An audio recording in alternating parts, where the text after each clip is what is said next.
السلام علیکم ورحمۃ وبرکاتہ۔ میرے عزیزوں، انشاءاللہ تعالی آج نسائی کی 1070 پر 9ویں حدیث کے اوپر غور کریں گے۔ اس کے راوی ہیں ابو ہریرہ رضی اللہ تعالی عنہ۔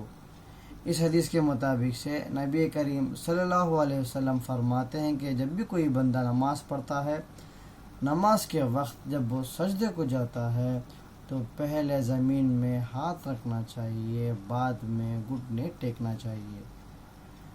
آپ دیکھیں گے کہ مسجدوں میں زیادہ تر بزرگ لوگ عمر کی وجہ سے جو ہے پہلے ہاتھ دیکھیں گے، بعد میں گھٹنے کو زمین میں رکھیں گے۔ اسی طرح ہم کو بھی کرنا چاہیے انشاءاللہ تعالی۔ اس حدیث کو آپ شیئر کریں اللہ کو راضی کرنے کے لیے اور ثواب و جاریہ حاصل کرنے کے لیے انشاءاللہ تعالی۔ السلام علیکم ورحمۃ اللہ وبرکاتہ۔